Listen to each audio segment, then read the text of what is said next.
Good evening, everybody. Welcome to day 6 of NeuRes and day 2 of the NLP sessions. Today, we are joined by Harsh Sharma and Tarushi Pathak, both very great friends of mine and members of the community. Today, they have prepared some great stuff for you with regards to NLP, continuing right where Rohan and Akshat left off yesterday. So please hang around, and you'll hear some really cool stuff from these two guys. And they have like a really funny session today. So make sure to look out for the jokes because there are a lot of them. And at the end, like every day, we'll be having a quiz. So stick around for that. And of course, the quiz will be based on things that that have been taught in the session. So make sure you keep an ear out for that. So without any further ado, I'd like to warmly welcome these two guys. And Tarushi, why don't you go ahead? Okay, thank you so much, Aditya. So, hello guys, welcome to the final session on the NeuRes webinar series conducted by Data Science Community. Aditya did the job of introducing us, so let's just straight away dive into it. This is a great PPT. I hope you guys enjoy it. So, these are the topics for this session. We will be discussing these particular topics. The first one is vector space models, the second is embeddings, then we'll dive a little more into embeddings and we will discover word to vector embeddings. Then Harsh will talk to you about RNN based LSTMs and CNN with NLP, and hopefully we'll go out with a blast and finally discuss the comprehensive analysis of all models and a final conclusion to the event. So these are your speakers. This is how we look on our Instagram handles, and don't mind Harsh, he just woke up like this all the time. He's as beautiful as this as always. And I'm Instagram filtered sort of all the time. So let's start with a small warm-up exercise. Okay, so this warm-up exercise is going to be of 5 minutes, and I will be sharing a link with you all. It's a link to a Kaggle notebook. When you will click on that link, you will be directed to the Kaggle notebook, and there will be an option of copy and edit. So click on that and you will get a copy of that notebook, and you will be able to perform whatever I'm asking you to. So there are 3 tasks you need to perform. The first one is to load the data set. All right, and I have provided the address of the notebook, so just copy paste that address into whatever command is supposed to do the job for you. The second is to check the shape and the data types present in the data, and the last one is to make a list of steps that need to be performed in order to clean the text. And by the list of the steps, I literally mean the list, so don't go and start coding about that, start coding them out, okay, because we are really short on time. So just do it, just make a list. And the hint for the last one is that there are 8 things you need to perform to do basically in order to clean the text, and all of these things have been taught to you in the previous sessions, so do not worry about that. And another thing, I will be setting up a poll, so once you guys are done, just click yes on that option. So hopefully we will cover that up in before 5 minute elapses. So let me just share link with you all. And here we go. Where chat? Here it is. All right, guys, the link is up. Why don't you guys start? I'm just setting up the poll.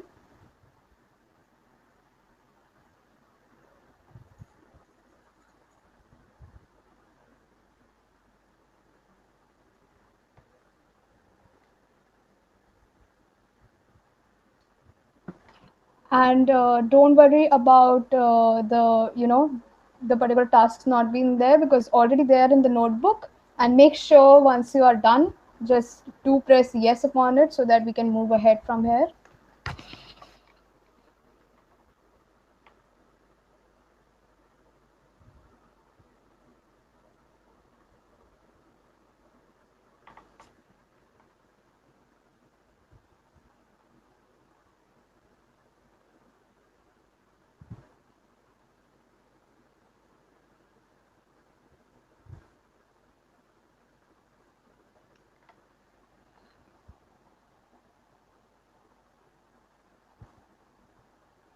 100% people have already completed it. Oh my god. Oh, am I audible now? Seems like we have a lot of enthusiasm this time. Yeah. Arun, am I audible now to you? Harsh, am I audible by the way? Yeah, you are audible.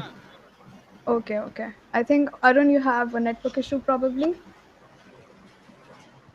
So I think 100% people have completed it. Well, that was faster than the speed of light. Oh my god.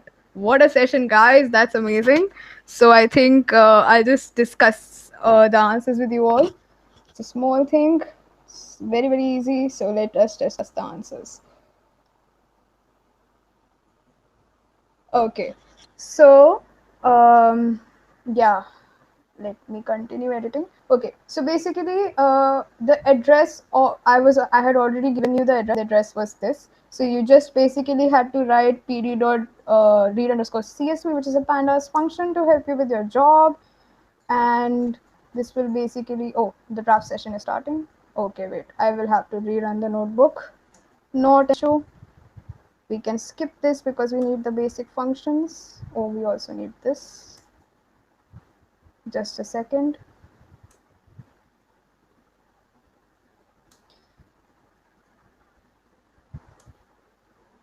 Are we done? Are we done? No, this is still running, still running, still running.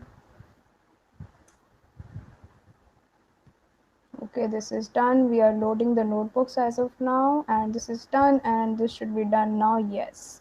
So this is the simple command to load your notebook. Then you can check your shape this way, and you can check data.info this way. Basically, data.info will give you the D type, so it's a shortcut instead of if you guys looped or something like that. All right, now cleaning the text. I think you guys must have thought of the 8 tasks. I don't know how many of you got all of them right, or if you got more than 8 tasks to perform, then well, that's pretty brilliant. So this is the first sentence in the review column. It's not a sentence, it's a paragraph. So as you can see, the one thing which your eyes will notice in the beginning are the break tags. So of course, the first task is to remove the HTML tags. Now the second task seems to be removing emojis, but this is not a priority in the case of this particular data set because there are no emojis I have checked. But in the case you ever run through a Twitter data set, it is a very important task to remove the emojis. The second is to remove the numbers, punctuation, stop words, and words whose length is less than 2 is something which you it's may or may not be necessary. Then fixing contractions, and last one is stemming or lemmatizing the words. And these last two steps are very, very important. Well, this is something new which is not very it's sort of something which you have to think about a bit. Other than that, these are pretty obvious. Now contractions are words which are basically words like shouldn't or couldn't or aren't. So these are all contractions like n/t, so it should be expanded to could not for the computer to understand. And stemming and lemmatizing were basically covered in the previous session, so I'm not going to go further into it. So this was my clean text function, and this is basically doing all the jobs which we have already discussed. And I'm just going to apply it over to the review column and store it, and we will just go back to our session and cover the topics which we are supposed to cover for today. All right. Okay, so vector space models is what we will be discussing. That is the first topic of discussion. Now, I'm going to read a sort of very bookish definition. This is basically taken directly from the research paper. So if you don't get it, do not worry, because I'm also reading it just for the sake of reading it. And I'll be discussing what this is all about in the next slide. So don't worry at all. Take a, just relax a bit. And I'm just going to read it and just focus a bit on this picture because it might come up somewhere. So the definition stands for space models as the vector space models for information retrieval represents documents and queries as vectors of weights. Each weight is a measure of the importance of an index term in a document or a query respectively. All right, so let's see what that means. Okay, so I want you guys to consider these particular questions. The first one is, where are you heading? And the second one is, where are you from? Now, to us, you and me, we know that these two particular questions are completely different and they have different meaning despite of the fact that they have three similar words in them. But if you were to, feed these particular sentences, their one-hot encoded form or their tokenized form into a neural network, its response will be somewhat like this, like shown by the meme. So basically, I'm going to explain a meme, so it's going to make it really less funny, but whatever. So if you feed in these two particular networks, the neural network dressed up as spam will say that they are the same picture, but they are not. First of all, they're supposed to be text, but do not worry about that. But they are not the same sentences because, of course, they have different meaning. At this time, a neural network is a little perplexed. So let's see another example. The other example is, what is your age and how old are you?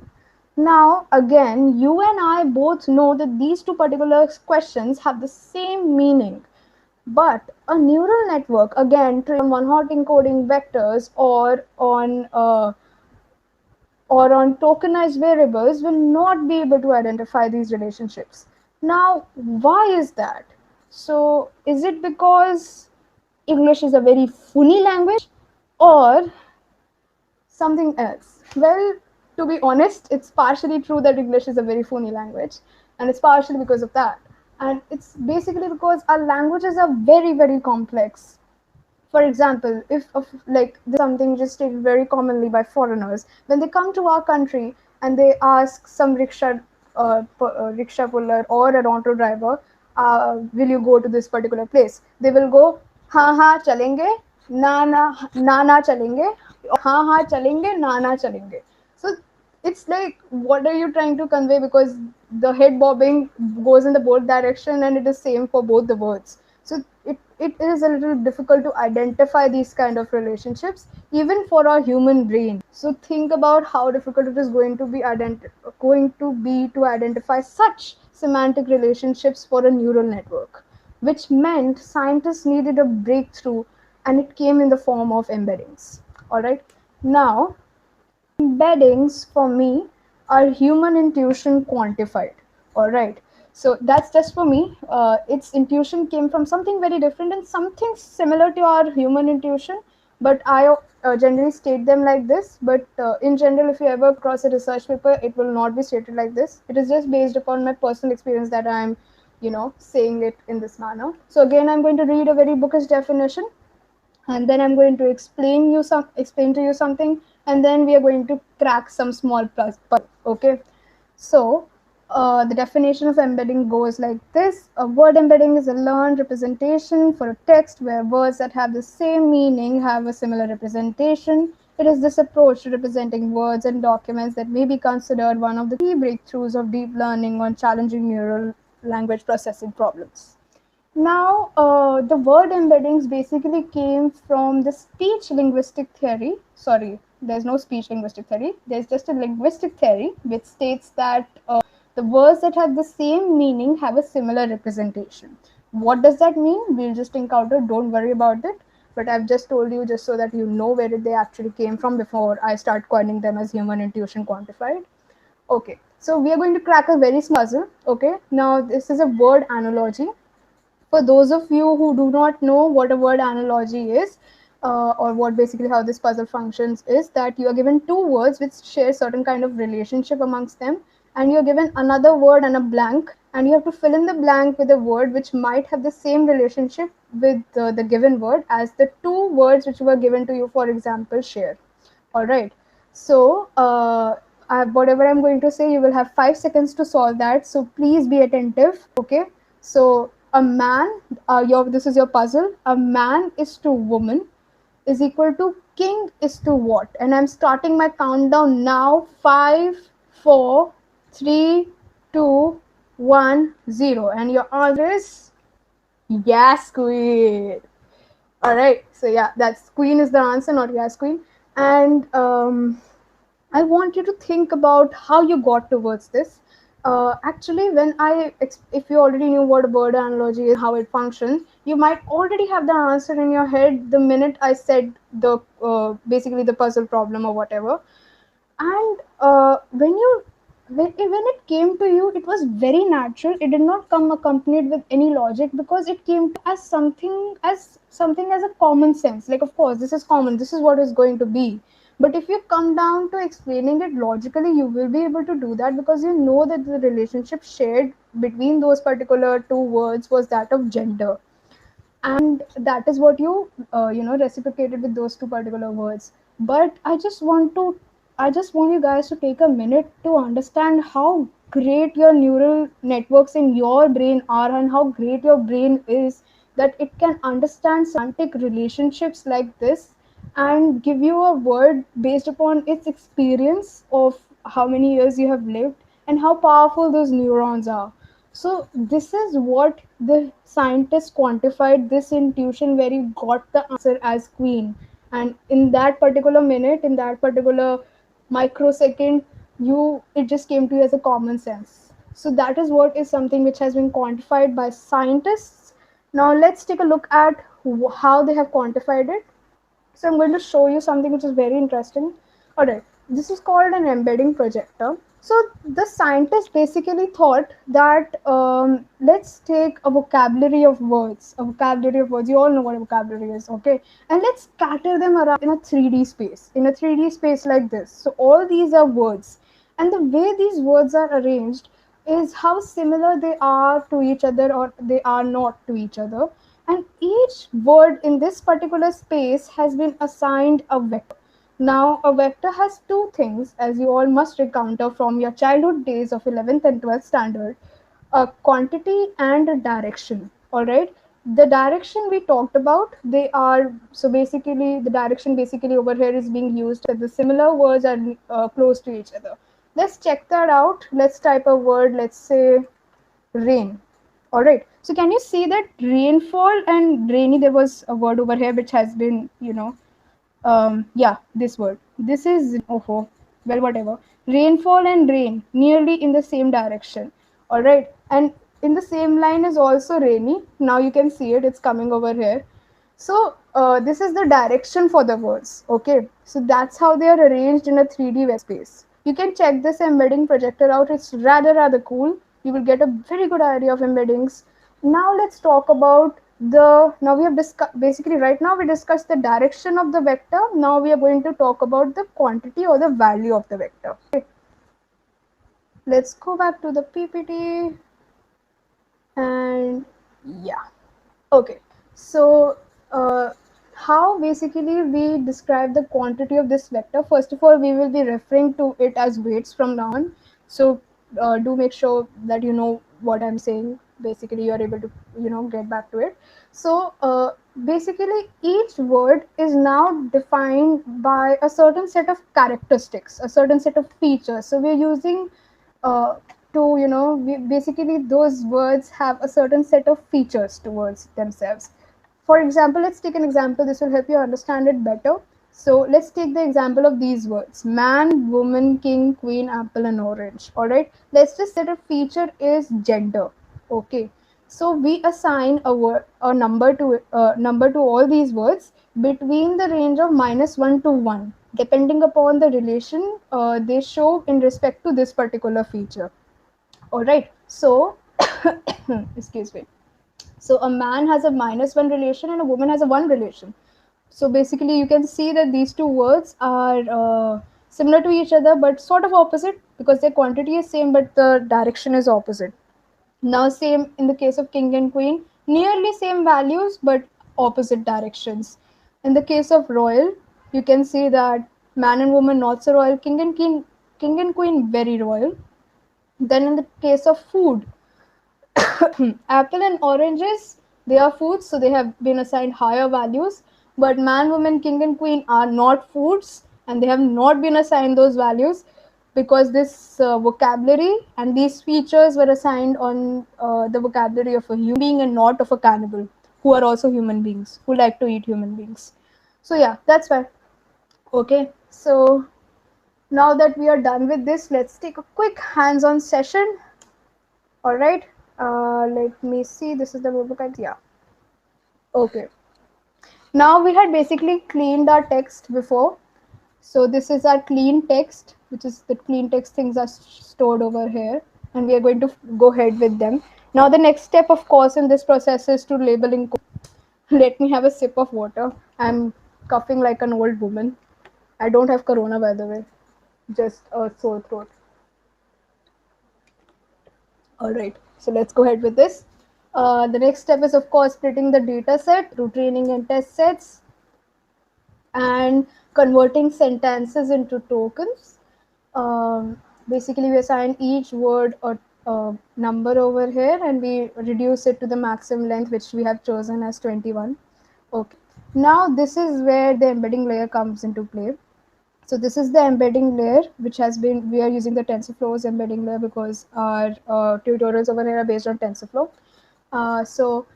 We basically feed in the vocabulary size, that is the number of words asking your neural network to mark up. Then the embedding dimensions, which are the number of features as we just discussed, the gender, royal, food, and all that shit. And input length is equal to max length, which is where max length is basically the maximum length of the sentences you have. Okay, so this is our model. And we are just going to train it now. Pretty easy thing. We are going to train it for 5 epochs. Let's just see how it turns out. The first accuracy is 66%. 0.66, not percentage, sorry.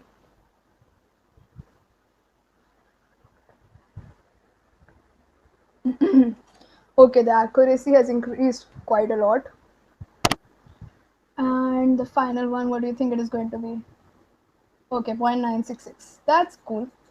And the validation accuracy is 0.7079. Well, that means there is some problem in it. But before we jump on to that, let's pause and take out the overall accuracy. And it is 0.71, the overall accuracy for this particular model, which we have trained. Okay, it's a good accuracy, could be better, but it is not 0.996, which came out to be. All right, so let's just see the performance of our model. And as you can see, something is seriously wrong over here, but I am leaving it to you guys, because now that you have had a lot of experience with neural networks, I've been taught a couple of things. I'm pretty sure you already know what is wrong with this particular thing. When you get your hands on this particular notebook, try and fix this and let me know what kind of accuracy score you get. All right. So let's check out something else now. Let's go dive into word-to-vec embeddings. Okay, this is a good robot, right? Its name is Pepper, by the way. Nice. Okay, so let's discuss word-to-vec embeddings. But before that, now basically you need to know something. So you basically now know the basic inspiration of embedding, what they are and how they are, implemented and everything. So the only difference in different models of embeddings is that the way in which each word is assigned a vector, and what kind of features it has, and how those features are basically trained or obtained. Okay, so that's the only major difference. Other than that, the concept over, all over the, or whatever embedding you come across is the same. The only difference is the way the weights are trained. Okay, so I'm just going to read another book explanation. So word-to-vec is a two-layer neural net that processes text by vectorizing words. Its input is a text corpus and its output is a set of vectors, feature vectors that represent words in that corpus. While word-to-vec is not a deep neural network, it turns text into a numerical form that deep neural networks can understand. Now, the next sentences which I'm going to say are very important. They're going to come up somewhere. I don't know where, but somewhere. So, word-to-vec comes in two flavors. First, it's the skip-gram model, and second is the continuous bag of words model. All right. So in this particular seminar, we are just discussing the skip-gram model. And if you want to check out, you can check out the continuous bag of words model. It's not much different from skip-gram. It's different, not very different. Basic intuition is the same. All right. So I want you to consider this sentence. I want a glass of orange juice to go along with my cereal, which is a very weird combination, but you can ignore that. So we basically consider two words in word-to-vec embedding. First is context word and the second is the target word. Now, context word is generally any word you can choose. In this case, I've chosen orange, and the target word is plus minus n words from the context word. So plus minus words means two words ahead of it. So juice and two, and plus minus two words means behind, two words behind it. So off and glass. Okay. So let's consider the context word as orange and the target word as juice, and then another example in which we consider orange as the context word and the target word as glass. Okay, so what basically the embeddings over here do is that they try to learn the mapping between the context and the target word. All right. By mapping, I basically mean that they try to learn the relationship these two words share. And how do they learn that relationship? They basically take out the conditional probability, a concept again which you did in your 11th and 12th standard when you were just a kid. That what is the conditional probability that that given context word orange, the next word after it is basically going to be juice, or is the probability that if you are given the context word as orange, the next word, the word two words behind it is going to be glass, or one word behind it accordingly, right? So that is the intuition behind word-to-vec embeddings, and these word-to-vec embeddings are that basically this model has one drawback, and that drawback is because of how you compute conditional probability. If you all remember your old concepts, if you do, the conditional probabilities denominator equation takes a lot of time because you're considering all the variables there are and all the possible variables it could be, and you sum it up and you basically also multiply. So in the case when the vocabulary is 10,000 and you're predicting the next possible word, uh, it requires summation of all those 10,000 variables down there, the probabilities of them according to the formula of conditional probability, and which is what makes it very computationally expensive. But other than that, it's a cool model, it's a cool intuition. I find it really nice. Let's discuss a bit of a hands-on session. Uh, like I've done a bit of thing and I'm not going to run it for now because again time constraint. So word-to-vec embeddings, this is where we start, and this is the model. It is basically there in Genism. You can take it out from there and just focus on this for now.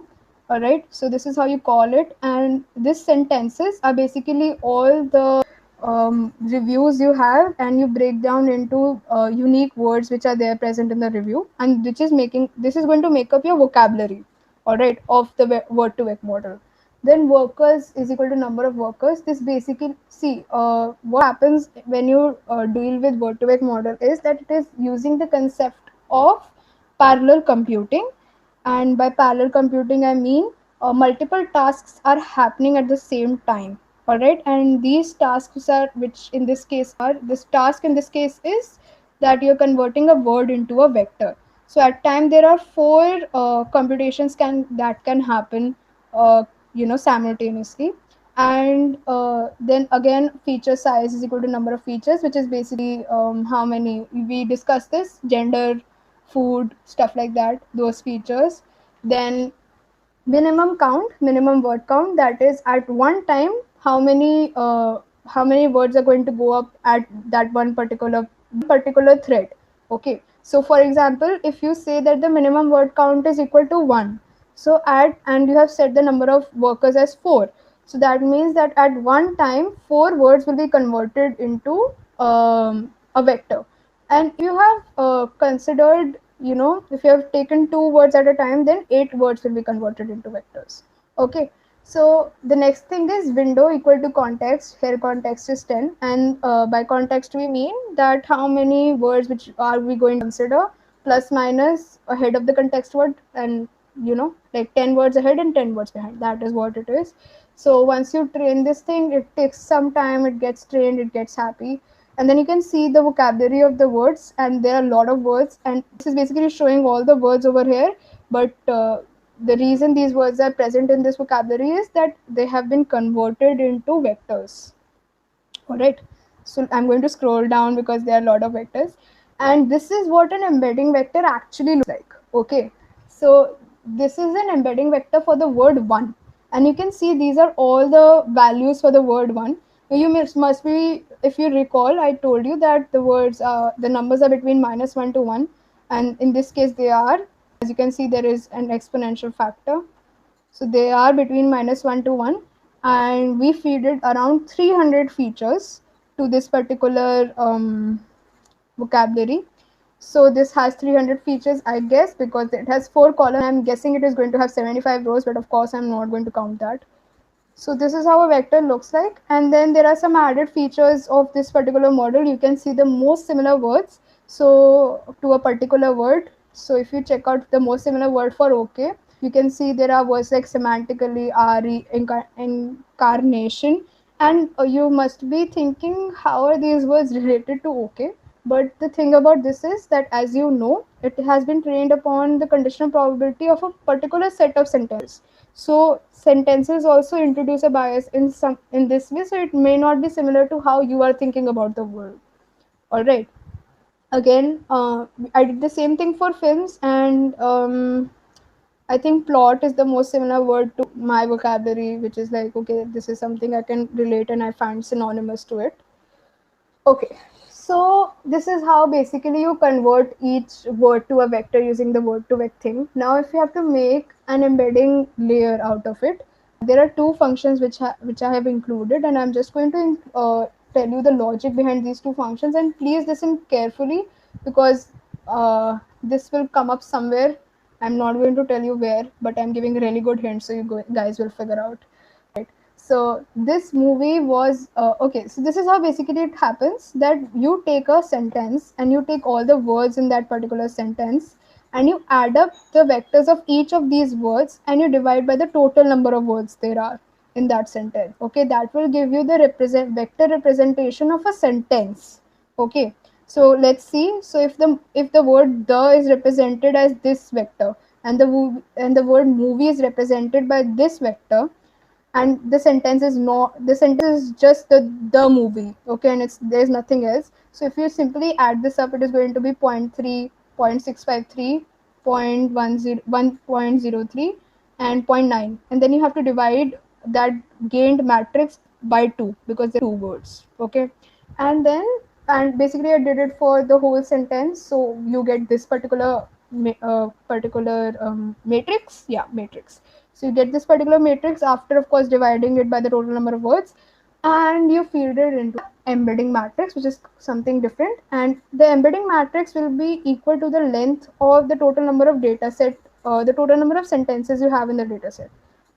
Sorry, the total number of the length of the data set. So if you have 50,000 reviews, it is going to be of 50,000 each embedding matrix index will be storing one sentence or paragraph or whatever. Okay, so this will be stored in embedding, this particular review 0 stored in embedding matrix 0. Okay, so this is the intuition behind those words, those particular, what do you call them, functions. Yeah. And okay, so basically you this first function is converting the converting the sentence into vectors, and this particular feature is converting the basically taking the sentence which has been converted into a vector and feeding it into the embedding matrix, and then we are basically doing it on all the training and test vectors which we have. It takes around 15 minutes, so I have of course not done it. Then we use machine learning algorithms to see how our model has performed. Okay, so I use decision tree classifier, give me a 0.56 accuracy. Then I used random forest classifier, 0.668 accuracy, 0.66 for naive bias, and for logistic regression I got 0.74, which is 0.03 more than what we trained when we got when we trained a normal embedding vector. All right, so this is like a proof that of course this has increased. And since if you're new to machine learning or deep learning, you must be wondering, how does 0.03 matter? But 0.03 matters greatly in any competition, in anything. It matters very, very greatly, because it, like any improvement, matters over here. Okay, all right, so let's discuss whatever is there on the next slide. Okay, so this is all for me, and I'm giving you a bit of a homework, which of course it's up to you if you want to do. If you don't want to, it's all okay. It doesn't really matter to me. So the first thing I want you guys to do is to read about the glove embeddings, what they are and how they work, and have included the code in the notebook, which will be shared to you shortly. So you can check that notebook out and you can run the code, and you can see, and you can try and improve it. Try and improve the accuracy score which we are getting, which can be improved because you guys know what is wrong with the particular model. All right. And then check out the Hugging Face Transformers embedding. Now, Hugging Face is something amazing. It will give you great scores. But I just want you guys to check out the embeddings, okay, and try and incorporate in your own models. Great. So this is all from my side. So देवियो सजनों, यहाँ लेंगे हम एक छोटा सा break के बाद हर्ष शर्मा आगे event बढ़ाएंगे एंड आपको RNN और LSTM से इंट्रोड्यूस करवाएंगे. नमस्कार, ta ta, bye bye.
Okay, so all right, guys, I think we should just move forward. Thanks for this short break. And again, Tarushi, thank you so much for that humorous intro. I really liked it, and I guess all the audience must have liked it. So, hi, guys, again, a short intro about me. This is Harsh Sharma. I'm one of the members of data science community. And so let's just continue with the session without wasting further much time with this blabrous intro. So yeah, before moving, Tarushi, you can just give me a heads up if my screen is present and I'm audible or not. Yeah, bro, you're audible. All right, thank you so much. So up till now into this session, we were looking how natural language processing gets impacted due to the influence of deeping. So in the last, like yesterday's session, Rohan and Akshat both have introduced different type of components of NLP and a very basic pipeline. In this session, Tarushi explained you about word embeddings. So how you can actually, visualize a word in an n-dimensional featureized representation in a vector way. So after getting all these terminologies and knowledge, I think we can just get started with how natural language processing can be done using recurrent neural networks and convolution neural networks. So for those of you who are very much dealt with computer vision, you must be thinking convolution neural networks. How can they work with textual data? Because they are basically for image processing, right? So basically, this session is about how we can use these type of different algorithms, and if I would have to put in this way, hybrid algorithms to actually make it work with text data. So let's get started. So coming to the first phase, we would be looking about NLP with RNNs.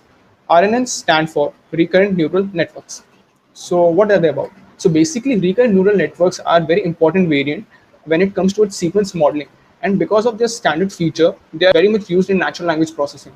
So conceptually, they actually differ from the standard network. So basically, you have a feed-forward network where you just connect the network, you pass your data, they have some computation in the neurons, and they give you certain output, right? So, but RNN has something different.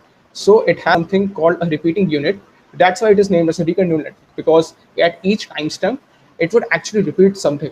It has a different architecture than a standard network. So because of this, RNN, not the exact sample, but in case of standard neural network, it will take the entire series in time steps. So it gives the flexibility for the network, because if we have different text in entire text corpus, this cannot be achieved with the standard network. Okay, sequence modeling along with text should be processed in a single timestamps. So in the next diagram, you could see this is a very standard diagram of a basic RNN network. So if you could see in the first side, a basic neuron is getting unfolded. So for example, I have a sentence of 5 words. So at each single timestamp, that 5-word sentence will be sliced up, and at each timestamp it will be computed. So in this way, an entire sentence is sequenced in such a way so that it could help to predict the next part. So this was about RNN. The best variant which I'm going to talk about is LSTMs, and I'm going to tell why they are better than RNNs. So recurrent neural networks helps in learning dependencies since they help in evaluating the sequencing. But one important thing which they cannot learn is the recent information. So for example, you have a contextual long sentence. I went to the field because I'm happy. So if I would pass this sentence in a RNN model, it would be able to predict the last part, but before the because part, probably it won't be able to predict. Why? Because RNN is a very standard network. They cannot, actually evaluate contextual relations. So in order to improve it slightly, LSTMs were introduced as in Q. So an improved version of RNN is called LSTM, or a long short-term networks, because they can actually solve this memory problem so that they can actually remember the former part as well. They have a bit of a complex cell structure, as you can see, and I won't be going to the very depth part because on the day 4 NeuRes session, you must have seen it. Aditya and Pooja, they have already explained how LSTMs work. So I'm just going to tell you how they're very much relevant to natural language processing. Just a few points. Since we're using LSTMs, so they can actually help us in the problem of vanishing and exploding gradients. And because of a very complex structure, they can actually, help me to stabilize the gradients, because there has been the computation which is going on the twice of the time because of the various networking gates in the LSTM model. So it could actually help to improve the model's performance, and it could actually learn the former part and the next part. So coming back to the NLP part, so this is the very basic algorithm. You can see how it works with the textual data. So you just take a sequence of the words as an input. For each word at a time, it will take a look at the word embeddings. So the developer, you might have two options. You can use a pre-trained word embedding, which could be Google News or Wikipedia News. You can take anything. Or in fact, you can use TensorFlow's pre-built latent embeddings, which it already has in its package module. So after taking the word embeddings, it will get the vectorized feature, and it will then convert the words into vectors.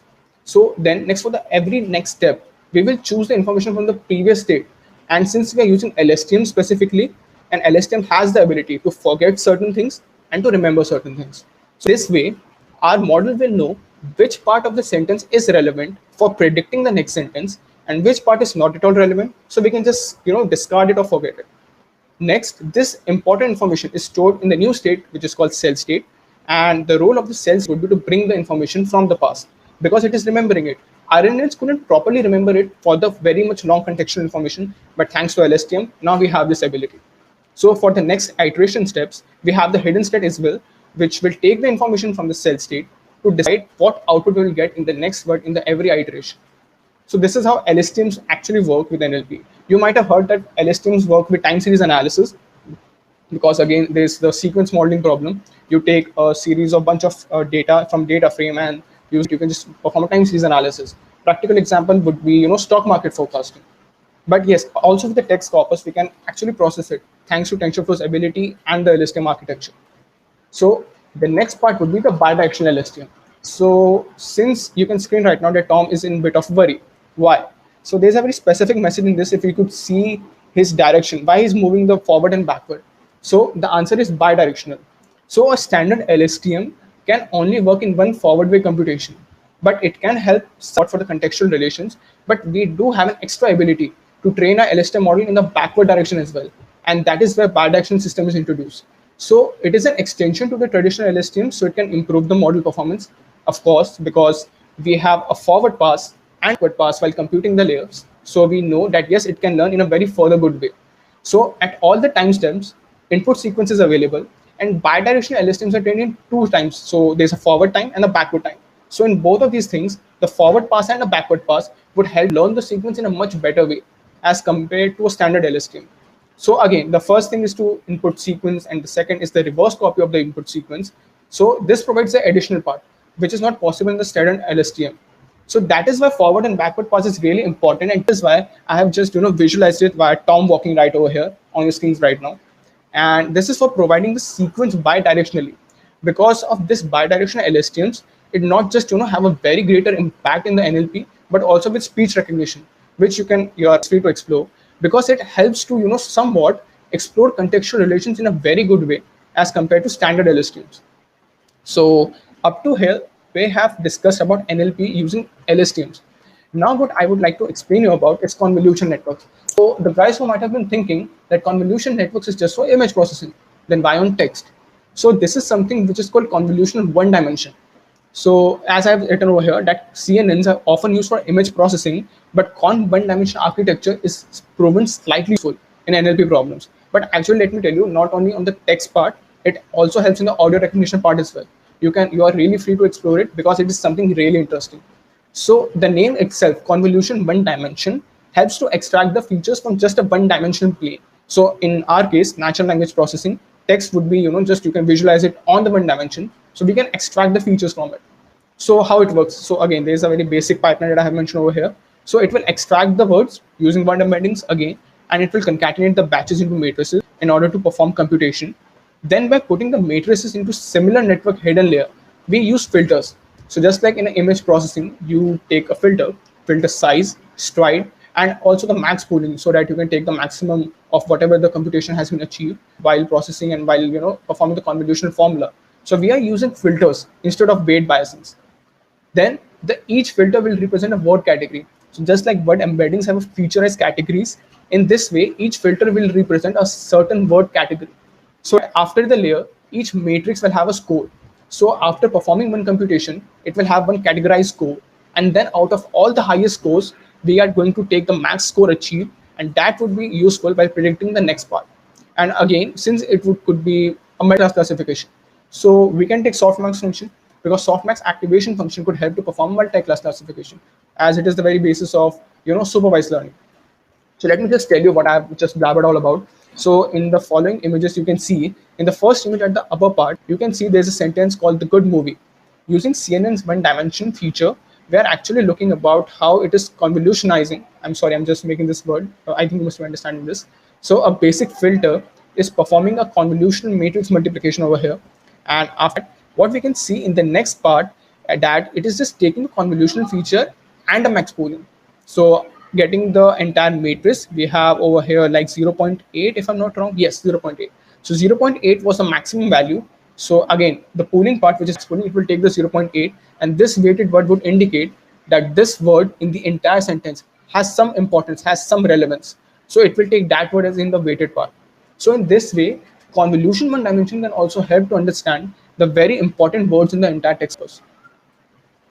So now let me just tell you the basic pipeline. We have discussed a very basic architecture of LSTMs and CNNs, how they're relevant in terms of text data in natural language processing. So let me just tell you again what was the basic pipeline usually developers follow.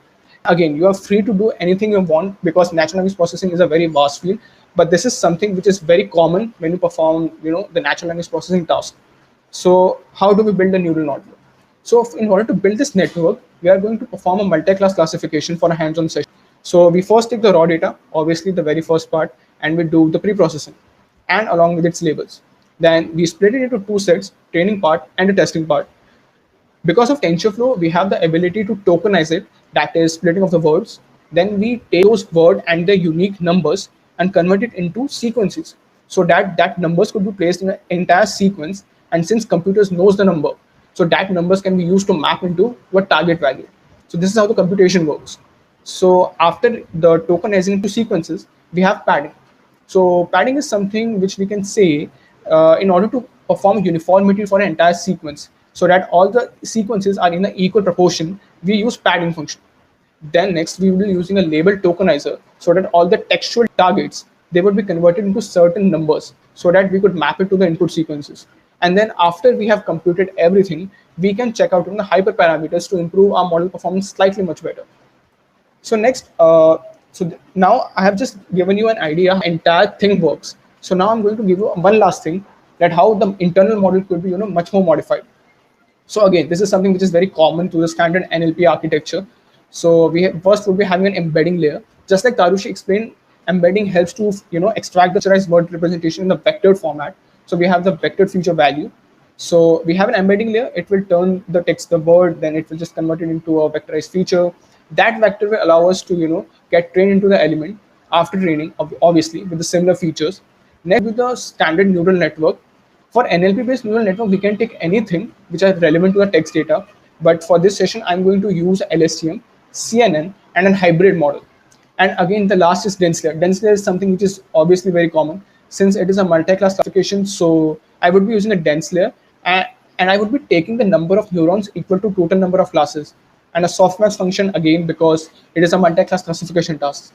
So after discussing all this stuff, we are ready to just dive into the training part. So let's go and just start training. So before we went to the collab session, it's hands-on time as you can see on the screens right now. I would be explaining you what we're going to do. So we are going to take a BBC News dataset. It has certain news article text lines, and it has a target that which category does that news article comes into. So we have business, we have entertainment, we have politics, sports, and tech. So I'm going to talk about the 5 models as you can see on the screen right now: convolution one dimension, LSTMs, bidirectional LSTMs, and then the next 2 models would be an hybrid version. I'm going to tell you and show you why hybrid models are really, really good as compared to the standard neural networks. So let me just show you the part. Just give me 2 minutes so that I can switch over to my screen right now.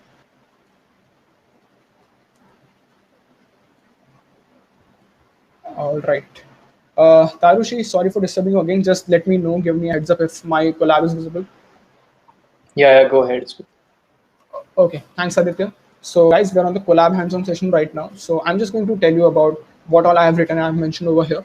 So at the first thing, we are just importing all the important libraries. You can see the basic stuff, TensorFlow, NumPy, Pandas, and everything. I've also used certain sets from NLTK, Natural Language Toolkit, because we have to pre-process the text as well. And I have used a special package called Pretty Table. Why? It is really interesting, which I've explored recently, and I will be telling you at the last part. So at this cell, we have imported the dataset from a specific link. Don't worry, I'm going to share the link of the entire collab, so you have an entire flexibility to just go through and test it out by yourself. In this cell, I have just taken the dataset and I have converted it into articles and labels, different lists, so that I can pre-process it into a data frame. And after getting all the news articles and the labels, I'm just converting it into a data frame by dictionary format over here. So this is the data frame. So as you can see, I have news articles and their associated labels with it. Basic information, so it has like around 2000 plus entries on all our textual data again. And the classes are total 5, as I've mentioned earlier. We have tech, business, sport, entertainment, and politics. So we are going to perform a multi-class classification. So let's just jump into pre-processing. So basic pipeline says pre-processing means getting the relevant words and just removing all the unnecessary data. So it's a very basic custom function which is going to remove punctuation marks, unnecessary stop words, all the brackets and symbols, and clean the data to be more concise. So after cleaning it, I have used apply function. You can see the data has been. Then since our data is ready, now we're going to split it. So again, by the help of scikit-learn, I'm going to use train test split, and I'm using 80:20 ratio so that it's pretty standard thing. Again, you can just you're just free to explore it. So after splitting it, we have the data over here. And after splitting it into the data, the labels which we have to perform a very specific shape over them so that they could be passed to the model. So I'm just reshaping the label part over here. And again, I'm printing the shapes just for your reference. So you can see the specific shapes which TensorFlow requires in order to pass towards the model. And after we have the data splitted, now it's time to perform the NLP based data handling. So in order to do that, first thing was tokenizing, splitting words. And after splitting the words, we have to perform a basic dictionary. We're going to retrieve a basic dictionary. So for a reference, I have mentioned what is the dictionary about. So as you can see, these are the words in the entire text corpus. So they have splitted the entire sentence into single words and their unique numbers. Well, it's quite long, all right? It's really, really, really long.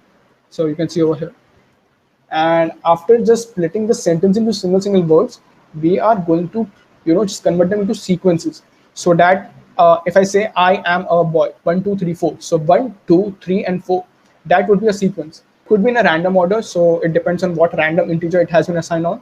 All right, so I'm just going to show examples so you don't get confused over here. So after converting it a text to sequence, so that they're converted into sequences, the last step for this would be padding it. So why I'm padding it? So in order to perform uniformity, so it does not perform a clash and does not get ununiformity over the model passing. It needs to be go into a specific format. I'm just going to show you the example if you guys are getting confused. So I have just performed on both training and testing data over here, and let me just show you the example. This is the main sentence: school, tribute, TV, host, blah blah blah blah blah.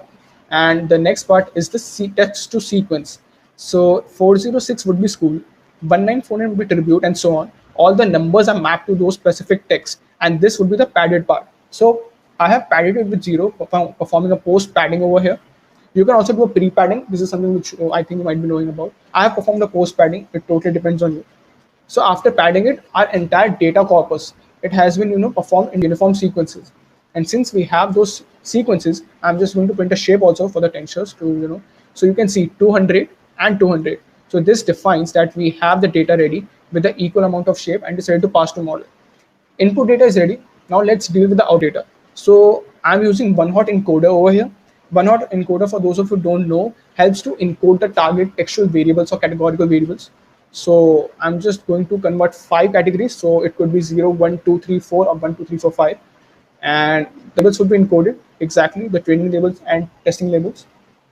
So I guess we are done over here with the data handling part. I'm just printing the shapes over here for your reference. And yeah, obviously, once the labels are converted to the categorical part, I'm just converting it into an array format, because again, our model expects certain shapes when the data is passed through it. So now I think we're done with the data handling. Data is processed properly. Now let's dive into the core training model. So before training, I have defined some plotting functions over here. If you could see, these are kind of important for evaluating our model performance, very basic stuff. And so now let's just dive into architecture of our models. We are going to discuss 5 models. It's really easy. The 2 which we will be discussing are the hybrid models. So before just running the models, I have these parameters. A vocabulary size is basically something in the entire corpus. What is the most frequent word? And to be honest, what would be the most frequent words which are enabled in the total entire corpus? So this is the vocabulary size. The dictionary which you saw earlier, that dictionary, it was also vocab. So how many times that those unique words are repeated? It is that. The next is the embedding dimensions. So like what Tarushi explained, these are the number of latent embedding dimensions. I have taken 128. Again, this is something which you can play around with. You can just get it to 56, anything. The more the embedding dimensions you would increase, it can increase your model's accuracy. So it depends on you. So you can just play around with it. Maximum length is in the entire corpus. What was the maximum sentence? So it is that maximum length. And these are the post parameters, so which were actually used for handling the data. The first model which we will be discussing about is convolution one dimension. So it's a very basic model. I have taken the convolution model, 48 filters with a size of 5. Activation functions are quite similar over here. And after using max pooling so that we can take the maximum value, I have used a dense layer. And so this is a very basic model you can see over here. And after going through the model training, as you can see, I have the performance which I have achieved over here. And also one more thing, I have used a early callback and a model checkpoint. So model checkpoint is something which saves the weights of the best accuracy achieved from the callbacks, from the callbacks attributed model function of TensorFlow. And I've also implemented early stopping so that it can stop if it will observe that accuracy is decaying after a certain number of epoch iterations. So after running the model, I have got the result of around 94%, 95%, yeah. And it actually stopped because model was starting to degrade. And in order to visualize it, these are the graphs of loss versus accuracy. You can see the convolution has done a very good way because it has done the computation of loss and accuracy in quite a smooth way, not extremely smooth because it is a convolution. And here is the result. I'm going to talk about result in the next part because I have just summarized it. And this is basically how you can random text. So I have written a random text over here, and I'm just converting it into specific formats and passing it via saved model. And I'm getting the answer over here is predicted category as business. So yeah, our model is working very fine. So after going through the convolution part, I'll be talking about LSTMs. So the same thing, same parameters, but with a different model. So now this is an LSTM model over here with an embedding dimensions again and the LSTM. Generally, LSTMs always take the latent embedding dimensions which you have chosen over here. So you need to remember this thing. So again, after passing through it, you can see LSTMs have increased the parameters, and it kind of makes sense because LSTM needs to perform a very stable and a bit more computations and all the calculation stuff. So after passing through it, it didn't perform as quite good as CNN. So this is something which was a kind of bizarre thing, that LSTMs perform quite well, but CNNs have performed much better, if you could see over here. And you can also see the model performance was really disturbing, because it is so much disturbing at every epoch that it is giving some regular shapes. And it also again depends on which specific optimizer you have ran, because optimizer also sometimes stabilizes the performance. This is something which is a bit in depth of the scope, so I'm just going to stick back to the main part. Now I'm using the bidirectional LSTM. So as I told you in the LSTM part, LSTM would be running in a single phase, in a single direction while computing. Using bidirectional, it might help me to perform a backward pass as well along with a forward pass. So it can actually help to explore the text features in a much better way as compared to LSTMs. So I've just added bidirection, the rest everything is same. And when I ran the model again, the parameters increased quite a lot because it is going to perform backward computation as well. And surprisingly, it performed quite well, approximately equal to convolutional neural network. And the performance is quite stabilized, not really good as CNN, but yeah, you can say quite stabilized. So the last two models which I'm going to discuss, it's the hybrid models. So hybrid models are something which can help to improve the performance by using the advantages of every individual model. So over here, I have made a hybrid model for convolution neural networks and LSTMs. So as you can see, first an embedding layer, then a convolution, a max pooling. So up to here, it is convolution part. Next stack, we are having LSTM. So two models stacked upon together made one hybrid model. So again, the dense model for classification. And after performing, it took some time because it is a hybrid model and the parameters are quite large too, obviously. And after running it, it was around 85%. Not quite that, but greater than standard LSTM and less than standard CNN. So just one last hybrid model, which was bidirectional LSTM and the CNN, the best of best. I have made a hybrid model of these two as well. So again, everything same, first the CNN stack, then the bidirectional stack with the LSTM. And when I ran the model, it was around 95.59. So it was somewhat good. And yes, as you can see, 95.06. So it actually tells one thing, that hybrid models can be really very much good, as compared to the trivial models, because they uses the advantages of their own standardized features while evaluating and extracting features.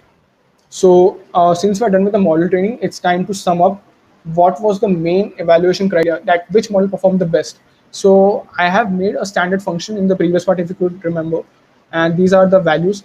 Like right now, these are the float values. So this is something which you won't be able to see properly. So I have used a package called Pretty Table. So it just sums up all the accuracy evaluations.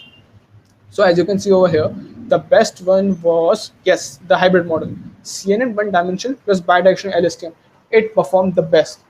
So this is something which is very interesting, by just not using standard model but a hybrid model, because hybrid model actually helps you to extract the features in such an extent, even with the contextual part, that it cannot be possible just with using a simple LSTM or RNN structure. So once we're done with this thing, let me just get back to the presentation to see what we have. Just 1 minute. All right. So after we have done everything, the hands-on session, it's time to conclude. What was the main point about this? So first, the short of pros and cons about LSTM. LSTM was able to preserve information which was not possible in RNN. So it is a solution to vanishing gradient problem of recurrent neural networks. And due to its usefulness in somewhat extent to understand the context, it is often seen that bidirectional LSTM works quite well, because bidirectional in a direction in both forward and a backward phase.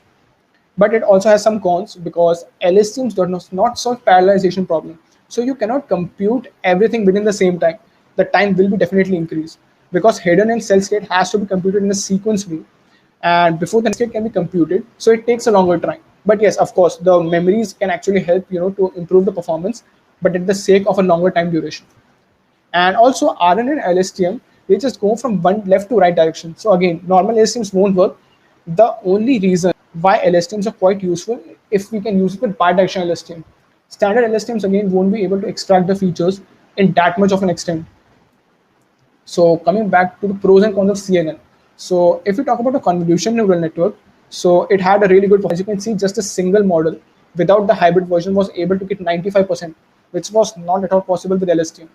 So it had a very good performance as compared to RNN because obviously field filters and extraction was really, really good if we even compare it with the global max pooling. And parallelization is possible with CNN. This is something which is very much versatile. So parallelization could be solved this problem of LSTM by convolution neural network. But the thing is padding. The main con is padding. So if you know the term sparse matrix, where a lot of zeros are there and very few number of non-zero values.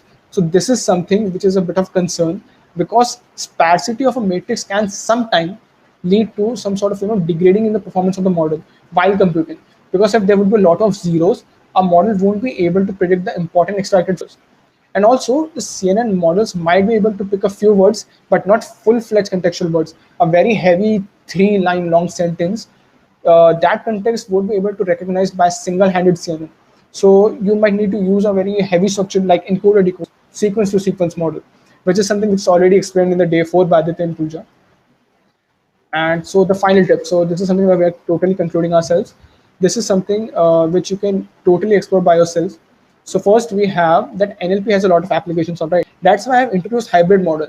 Why? Hybrid model have used the combination of two different models. So by averaging their predictions, this strategy has proved quite useful. Like in the recent research papers of NLP as well, hybrid models have worked quite good. Their performance is really, really well. And just like Tarushi explained, word embeddings uses a very good way to extract the features from n-dimensional matrix. So because of a time constraint, I didn't have the chance to use the pre-trained embeddings, but you can use it. You can use Google News and Wikipedia base. They're already available on the internet. It can actually increase the performance of a model really, really good. And also the optimizer. So basically, I have used a basic optimizer like Adam, but you can use different optimizers like adaptive base. For example, we have Adagrad, we have RMS prop, which is an extension to the grad. So with the help of certain regularizers like dropout layers and good optimizers, it can actually help to prevent overfitting of data. So just not using an optimizer but a regularizer like dropouts can actually help to prevent the overfitting. And the last part is this is a kind of myth which even I am confused till today, but it is something a point of debate. Adam and SGD, these two optimizers are the very first choice of the deep learning developers that which optimizer would perform the best while using the model to stabilize and to perform the complex computation very good way. So as per the recent researches, Adam generally outperforms SGD, but if SGD is used in a very much better way, if it has the momentum value and the Nesterov acceleration, it can actually outperform Adam as well. So it totally depends which parameters and which set of parameters you properly tune in. So this is something which you just have to try by yourself. And I think we have concluded over here totally. So yeah, I guess we've concluded over here. Thank you so much, guys. And I guess Sarushi would also like to few words about the session. Sarushi, you there?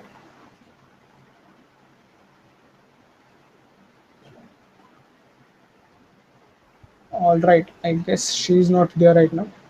So, like again, thank you so much, guys, for this session. And I really hope you must have liked the session. If you have any doubts, you can just let us know in the chat box or in the our Discord outer circle as well.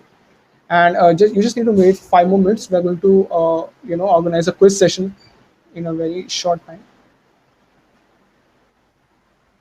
Thank you guys. Hope you had a great time with this session.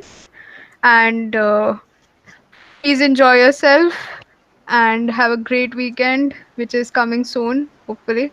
So, yeah, that's us logging out. Hope you guys had fun. Tata, bye bye. Thank you so much, guys.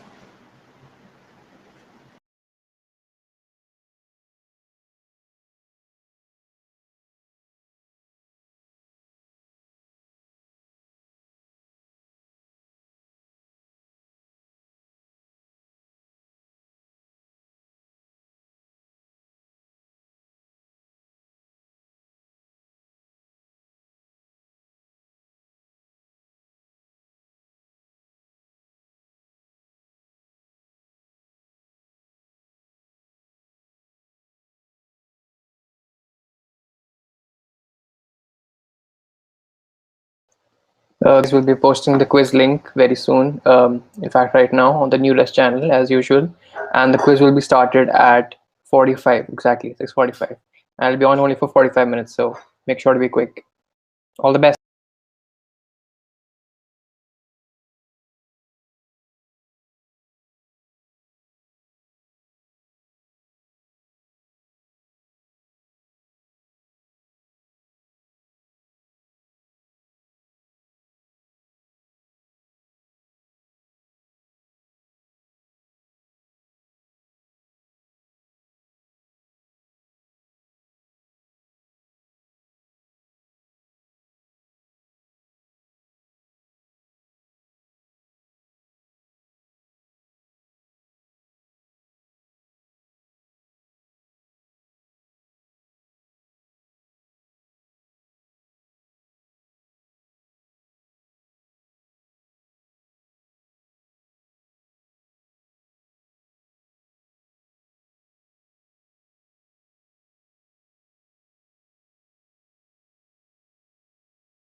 As the quiz is on, go ahead and give your responses, and all the best to you. It'll only be on for 5 minutes, so be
That's all, guys. Thank you very much. The quiz will be on for a few more minutes till 50. So go and give your responses for that. But thank you very much for tuning in. We're very, very grateful for all of you for giving us your time. And all these 6 days of NeuRes have been incredibly rewarding, both for us as organizers and speakers. And we hope it's been just as rewarding for you as the participants and the audience. We really had an amazing time organizing this webinar series for you. And we hope it was likewise from your side. So thank you very much, and have a great day, have a great weekend.